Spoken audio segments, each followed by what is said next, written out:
Chapter 6. Suggestions for making your mental picture. Perhaps you want to feel that you've lived to some purpose. You want to be content and happy, and feel that with good health and with successful business you could enjoy this state of mind. After you have decided once and for all that this is what you want, you proceed to picture yourself healthy and your business just as great a success as you can naturally conceive it growing into. The best time for making your definite picture is just before breakfast and before retiring at night. As it is necessary to give yourself plenty of time, it may be necessary to rise earlier than is your usual habit. Go into a room where you will not be disturbed. Meditate for a few moments upon the practical working of the law of visualizing and ask yourself, how did the things about me first come into existence? How may I find it helpful to get more quickly in touch with the invisible supply? Someone felt that comfort would be better expressed and experienced by sitting on a chair than on the floor. The very beginning of the meditation, the chair, was the desire to be at ease. With this came the picture of some sort of a chair. The same principle applies to the hat and the clothes that you wear. Go carefully into this thought of the principle back of the thing. Establish it as a personal experience. Make it a fact to your consciousness. If you are thorough in this, you will find yourself in the deep consciousness beneath the surface of your own thought power. Then open a window, take about 10 deep breaths, and during the time draw a large imaginary circle of light around you. As you inhale, keeping yourself in the centre of this circle of light, see great rays of light coming from the circle and entering your body at all points, centralizing itself at your solar plexus. Hold the breath a few moments at this central light of your body, the solar plexus, then slowly exhale. As you do this, mentally see imaginary rays or sprays of light going up through the body and down and out through the feet. Mentally spray your entire body with this imaginary light. When you have finished the breathing exercise, sit in a comfortable upright chair and mentally know that there is but one life, one substance, and this life substance of the universe is finding pleasure in self-recognition in you. Repeat some affirmation of this kind until you feel the truth and reality of the words that you are affirming. Then begin your picture. Whether your desire is for a state of consciousness or a possession, large or small, begin at the beginning. If you want a house, begin by seeing yourself in the kind of house you desire.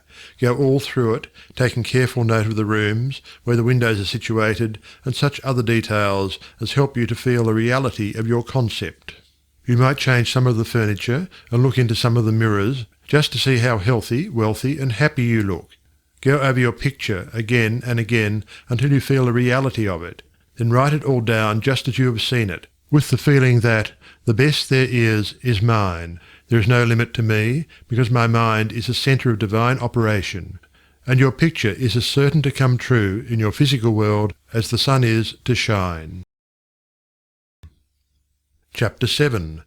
Things to remember in using your thought power for the production of new conditions. 1. Be sure to know what conditions you wish to produce, then weigh carefully to what further results the accomplishment of your desire will lead. 2. By letting your thought dwell upon a mental picture, you are concentrating the creative spirit to this centre, where all its forces are equally balanced. 3. Visualizing brings your objective mind into a state of equilibrium, which enables you to consciously direct the flow of spirit to a definitely recognized purpose, and to carefully guide your thought from including a flow in the opposite direction. 4. You must always bear in mind that you are dealing with a wonderful potential energy, which is not yet differentiated into any particular mould, and that, by the action of your mind, you can differentiate it into any specific mould that you will. Your picture assists you to keep your mind fixed on the fact that the inflow of this creative energy is taking place. Also, by your mental picture, you are determining the direction you wish the sensitive creative power to take, and by doing this, the externalization of your picture is a certainty. 5. Remember, when you are visualizing properly, that there is no strenuous effort on your thoughts to hold your thought forms in place. Strenuous effort defeats your purpose and suggests the consciousness of an adverse force to be fought against, and this creates conditions adverse to your picture. 6. By holding your picture in a cheerful frame of mind, you shut out all thoughts that would disperse the spiritual nucleus of your picture. Because the law is creative in its action, your pictured desire is certain of accomplishment. 7. The seventh and great thing to remember in visualizing is that you are making a mental picture for the purpose of determining the quality you are giving to the previously undifferentiated substance and energy rather than to arrange the specific circumstances for its manifestation. That is the work of creative power itself. It will build its own forms of expression quite naturally, if you will allow it, and save you a great deal of needless anxiety.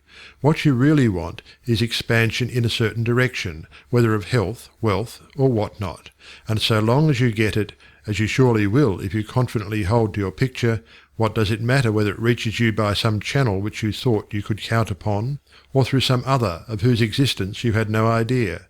You are concentrating energy of a particular kind for a particular purpose. Bear this in mind, and let specific details take care of themselves, and never mention your intention to anyone. Remember always that nature, from her clearly visible surface to her most arcane depths, is one great storehouse of light and good, entirely devoted to your individual use. Your conscious oneness with the great whole is the secret of success, and when once you have fathomed this, you can enjoy your possession of the whole or a part of it at will, because by your recognition you have made it, and can increasingly make it yours.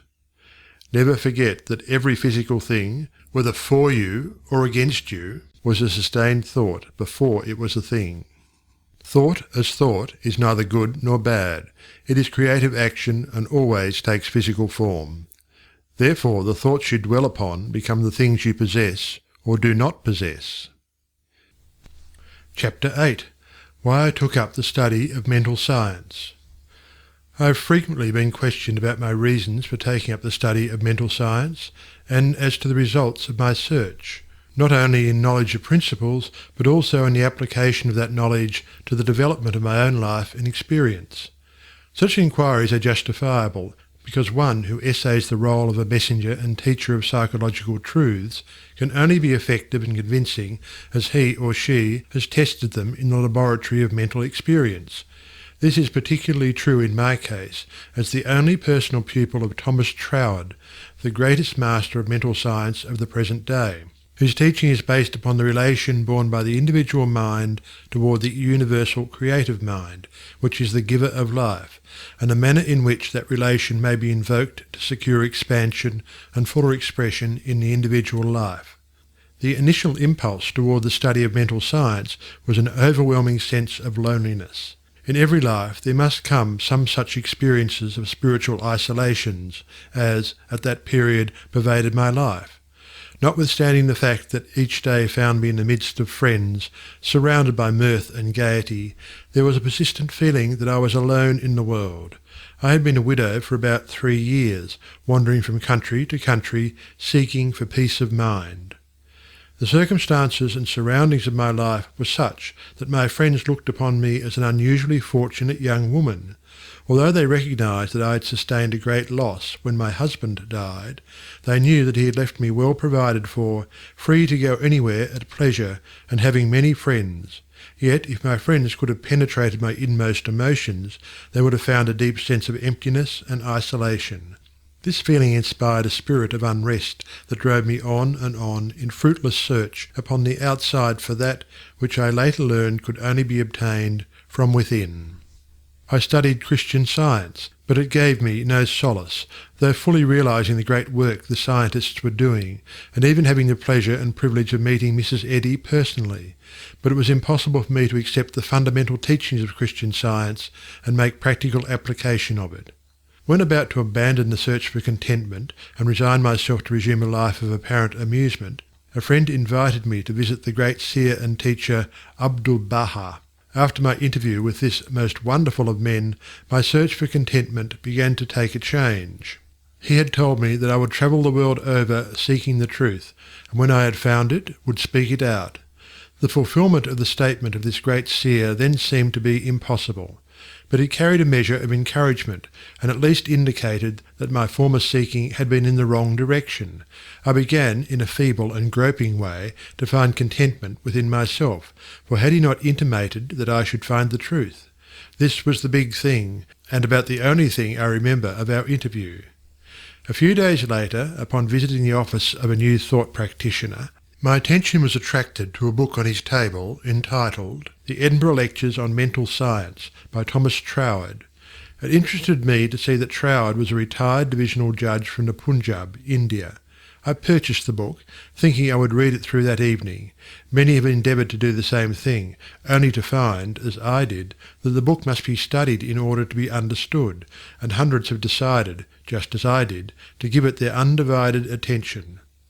After finding this treasure book, I went to the country for a few days, and while there studied the volume as thoroughly as I could. It seemed extremely difficult, and I decided to purchase another book of Troward's, in the hope that its study might not require so much of an effort. Upon inquiry, I was told that a subsequent volume, The Door Lectures, was much the simpler and better of the two books. When I procured it, I found that it also must be studied. It took me weeks and months to get even a vague conception of the meaning of the first chapter of Door, which is entitled Entering into the Spirit of It. I mean by this that it took me months to enter into the spirit of what I was reading. But in the meantime, a paragraph from page 26 arrested my attention as seeming the greatest thing I had ever read. I memorized it and endeavoured with all my soul to enter into the spirit of Troward's words. The paragraph reads, "My mind is a centre of divine operation. The divine operation is always for expansion and fuller expression, and this means the production of something beyond what has gone before, something entirely new, not included in the past experience, though proceeding out of it by an orderly sequence of growth. Therefore, since the divine cannot change its inherent nature, it must operate in the same manner with me. Consequently, in my own special world, of which I am the centre, it will move forward to produce new conditions, always in advance of any that have gone before." It took an effort on my part to memorize this paragraph, but in the endeavour towards this end, the words seemed to carry with them a certain stimulus. Each repetition of the paragraph made it easier for me to enter into the spirit of it. The words expressed exactly what I had been seeking for. My one desire was for peace of mind. I found it comforting to believe that the divine operation in me could expand to fuller expression and produce more and more contentment. In fact, a peace of mind and a degree of contentment greater than I had ever known. The paragraph further inspired me with deep interest to feel that the life spark in me could bring into my life something entirely new. I did not wish to obliterate my past experience, but that was exactly what Troward said it would not do. The divine operation would not exclude my past experience, but proceeding out of them would bring some new thing that would transcend anything that I had ever experienced before. Meditation on these statements brought with it a certain joyous feeling. What a wonderful thing it would be if I could accept and sincerely believe, beyond all doubt, that this one statement of Troward's was true. Surely the divine could not change its inherent nature, and since divine life is operating in me, I must be divinely inhabited, and the divine in me must operate just as it operates upon the universal plane. This meant that my whole world of circumstances, friends and conditions would ultimately become a world of contentment and enjoyment of which I am the centre. This would all happen just as soon as I was able to control my mind, and thereby provide a concrete centre around which the divine energies could play. Surely it was worth trying for. If Troward had found this truth, why not I? This idea held me to my task. Later I determined to study with the man who had realized and given to the world so great a statement. It had lifted me from my state of despondency. The immediate difficulty was the need for increased finances. Chapter 9. How I attracted to myself $20,000. In the laboratory of experience in which my newly revealed relation to divine operation was to be tested, the first problem was a financial one.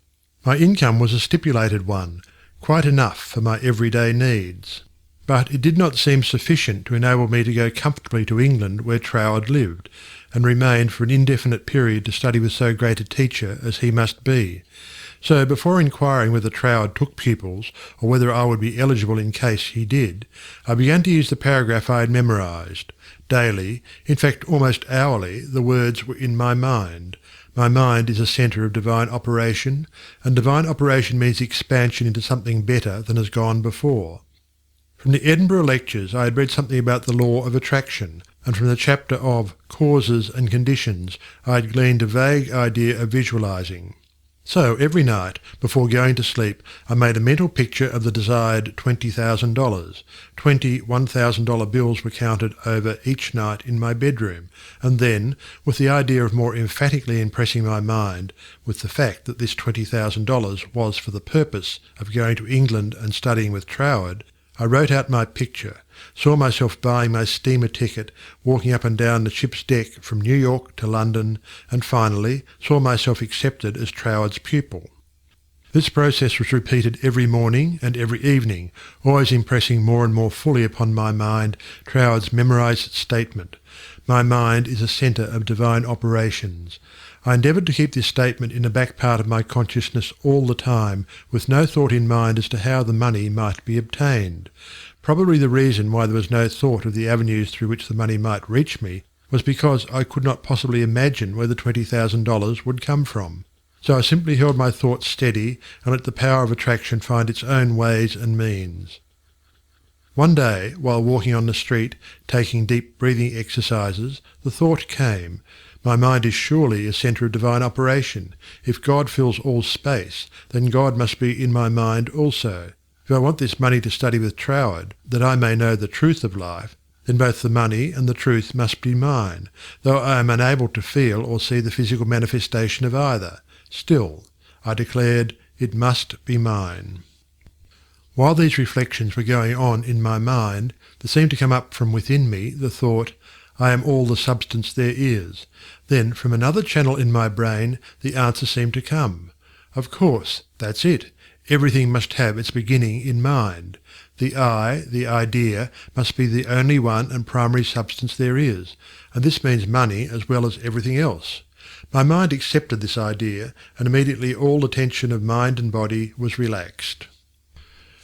There was a feeling of absolute certainty of being in touch with all the power life has to give. All thought of money, teacher, or even my own personality vanished in the great wave of joy which swept over my entire being. I walked on with this feeling of joy steadily increasing and expanding until everything about me seemed to glow with resplendent light. Every person I passed was illuminated as I was. All consciousness of personality had disappeared, and in its place there came that great and almost overwhelming sense of joy and contentment. That night, when I made my picture of the $20,000, it was with an entirely changed aspect. On previous occasions, when making my mental picture, I had felt that I was waking up something within myself. This time there was no sensation of effort. I simply counted over the $20,000. Then, in the most unexpected manner, from a source of which I had no consciousness at the time, there seemed to open a possible avenue through which the money might reach me. At first it took great effort not to be excited. It all seemed so wonderful, so glorious to be in touch with supply. But had not Troward cautioned his readers to keep all excitement out of their minds in the first flush of realization of union with infinite supply, and to treat this fact as a perfectly natural result that had been reached through our demand? This was even more difficult for me than it was to hold the thought that all the substance there is, I am, idea, am the beginning of all form, visible or invisible.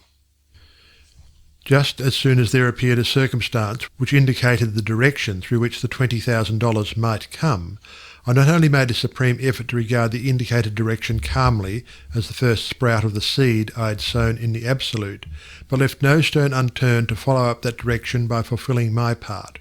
By so doing, one circumstance seemed naturally to lead to another, until, step by step, my desired $20,000 was secured.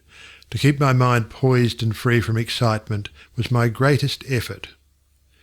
This first concrete fruition of my study of mental science as expounded by Troward's book had come by a careful following of the methods he had outlined. In this connection, therefore, I can offer to the reader no better gift than to quote Troward's book, The Edinburgh Lectures, from which may be derived a complete idea of the line of action I was endeavouring to follow. In the chapter on causes and conditions, he says, "To get good results, we must properly understand our relation to the great impersonal power we are using. It is intelligent, and we are intelligent, and the two intelligences must cooperate. We must not fly in the face of the law, expecting it to do for us what it can only do through us, and we must therefore use our intelligence with the knowledge that it is acting as the instrument of a greater intelligence, and because we have this knowledge we may and should cease from all anxiety as to the final result. In actual practice, we must first form the ideal conception of our object with the definite intention of impressing it upon the universal mind. It is this thought that takes such thought out of the region of mere causal fancies, and then affirm that our knowledge of the law is sufficient reason for a calm expectation of a corresponding result, and that therefore all necessary conditions will come to us in due order. We can then turn to the affairs of our daily life with the calm assurance that the initial conditions are either there already or will soon come into view. If we do not at once see them, let us rest content with the knowledge that the spiritual prototype is already in existence, and wait till some circumstance pointing in the desired direction begins to show itself. It may be a very small circumstance, but it is the direction and not the magnitude that is to be taken into consideration.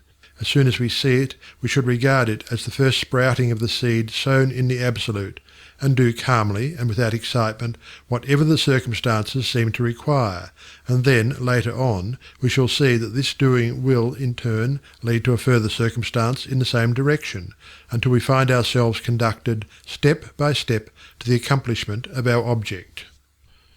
In this way, the understanding of the great principle of the law of supply will, by repeated experiences, deliver us more and more completely out of the region of anxious thought and toilsome labour, and bring us into a new world where the useful employment of all our powers, whether mental or physical, will only be an unfolding of our individuality upon the lines of its own nature, and therefore a perpetual source of health and happiness, a sufficient inducement, surely, to the careful study of the laws governing the relation between the individual and the universal mind.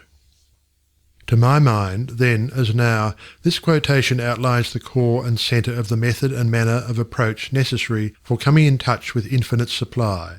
At least it, together with the previously quoted statement, "My mind is a centre of divine operation," etc., constituted the only apparent means of attracting to myself the $20,000.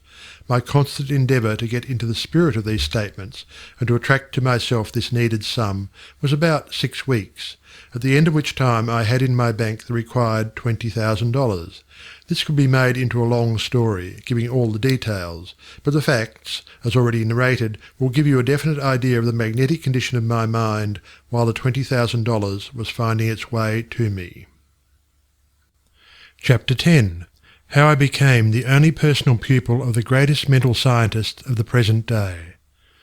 As soon as the idea of studying with Troward came to me, I asked a friend to write to him for me, feeling that perhaps my friend could put my desire in better or more persuasive terms than I could employ. To all the letters written by this friend I received not one reply.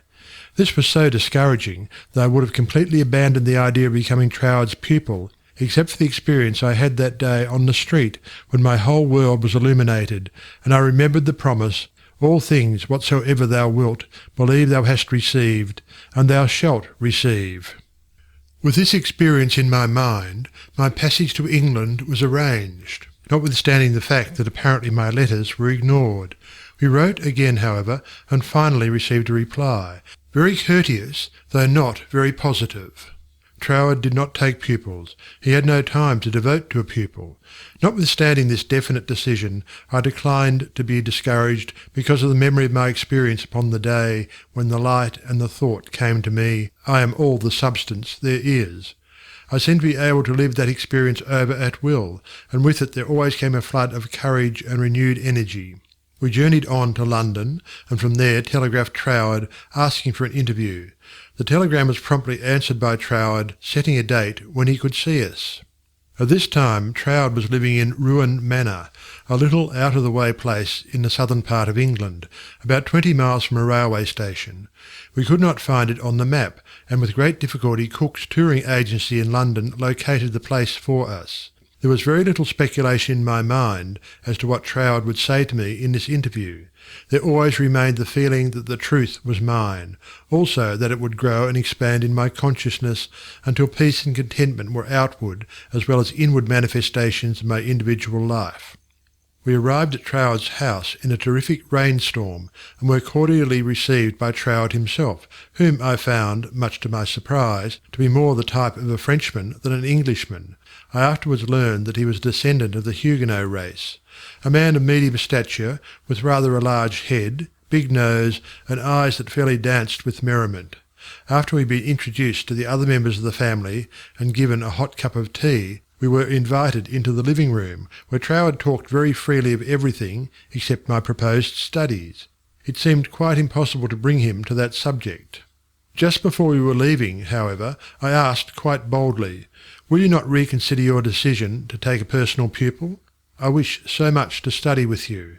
To which he replied with a very indifferent manner that he did not feel that he could give the time it would require for personal instruction, but that he would be glad to give me the names of 2 or 3 books, which he felt would not only be interesting, but instructive to me.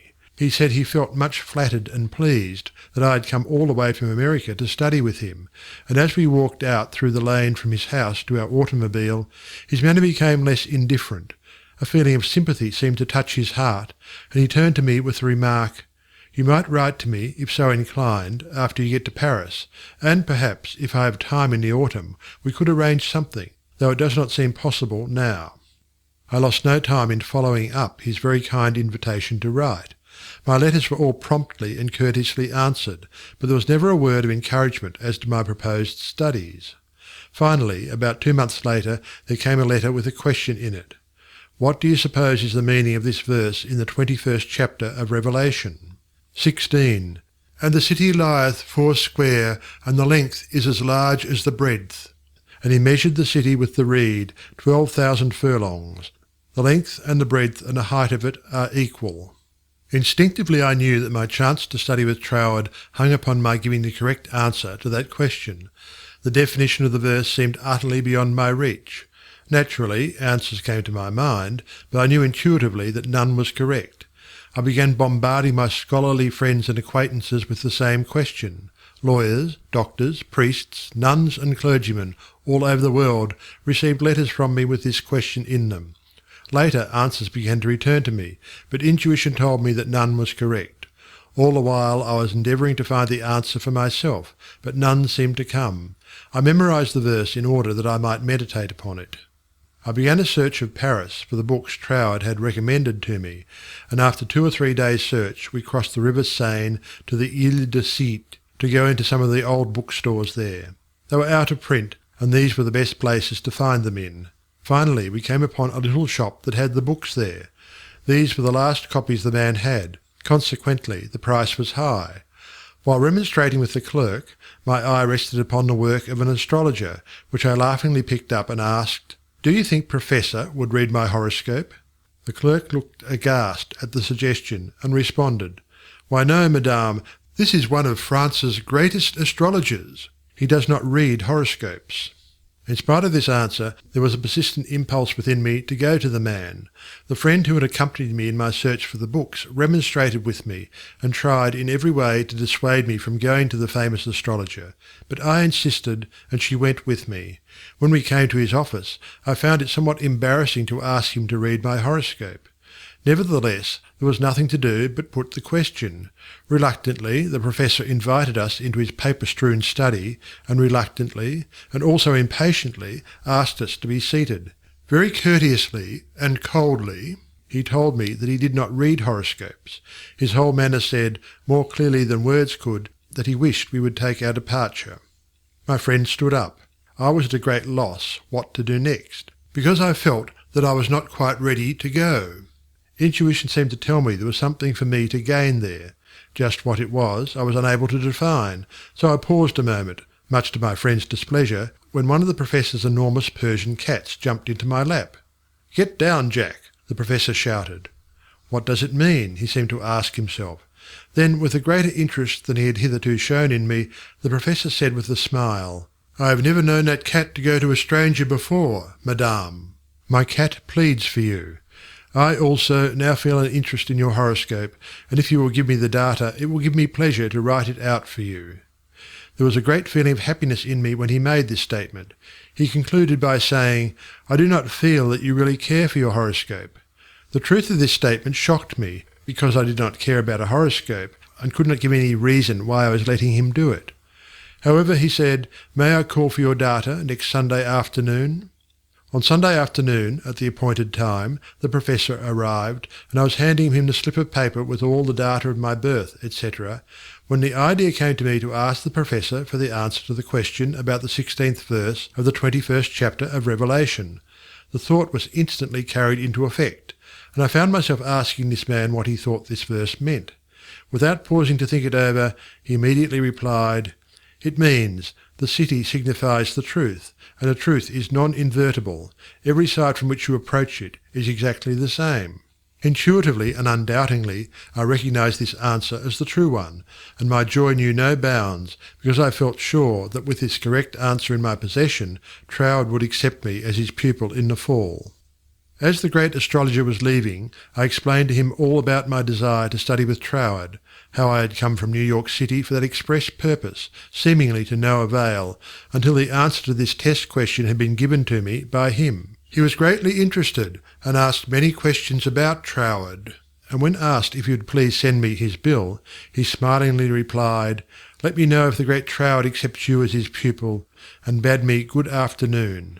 I hastened to my room to send a telegram to Troward giving my answer to the question about the 16th verse of the 21st chapter of Revelation. There was an immediate response from Troward that said, "Your answer is correct. I am beginning a course of lectures on the Great Pyramid in London.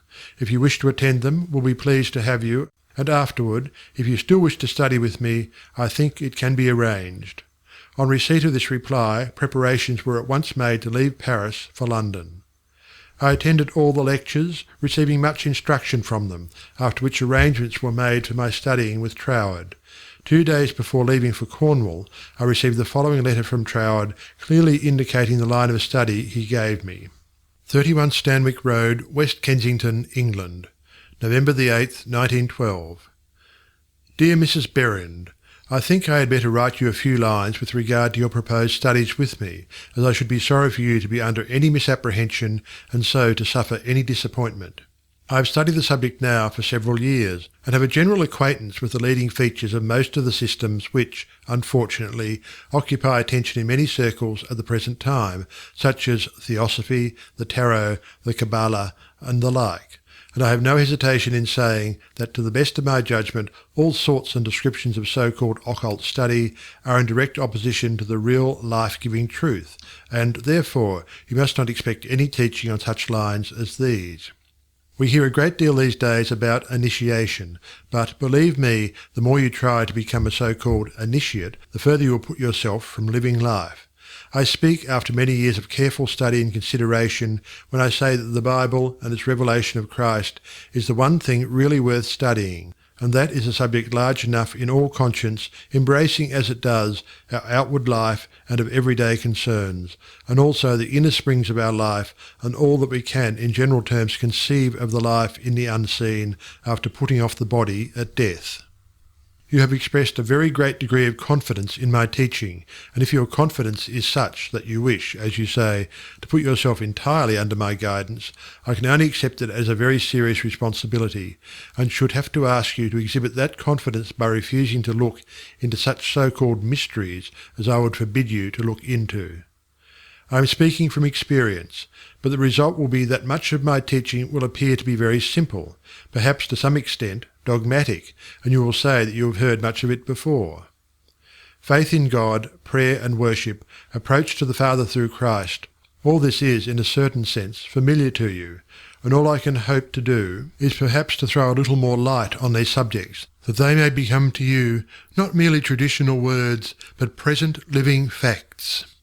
I have been thus explicit, as I do not want you to have any disappointment, and also I should say that our so-called course of study will only be friendly conversations at such times as we can fit them in, either you coming to our house or I to yours, as may be most convenient at the time. Also, I will lend you some books that will be helpful, but they are very few and in no sense occult.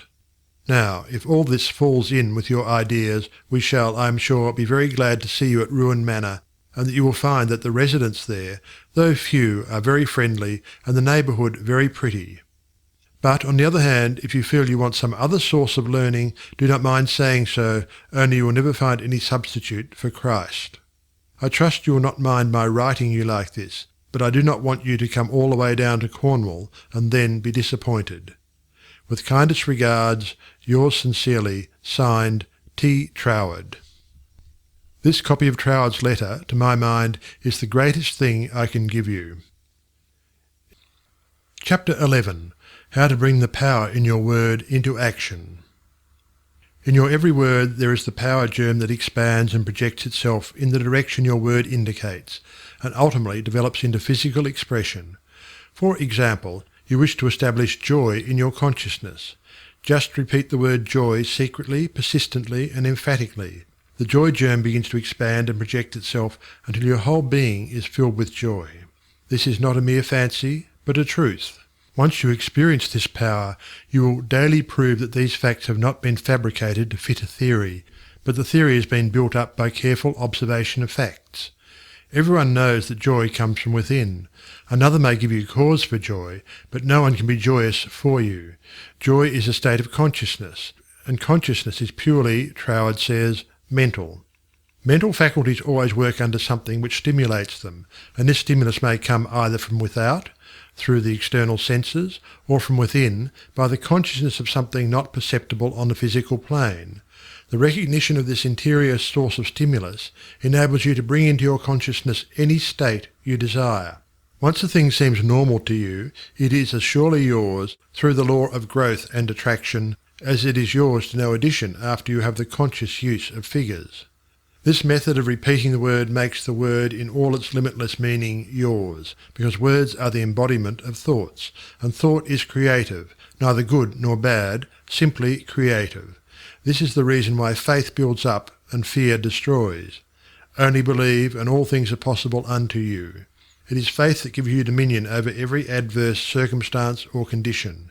It is your word of faith that sets you free, not faith in any specific thing or act, but simple faith in your best self in all ways. It is because of this ever-present creative power within the heart of the word that makes your health, your peace of mind, and your financial condition a reproduction of your most habitual thought. Try to believe and understand this, and you will find yourself master of every adverse circumstance or condition, a prince of power.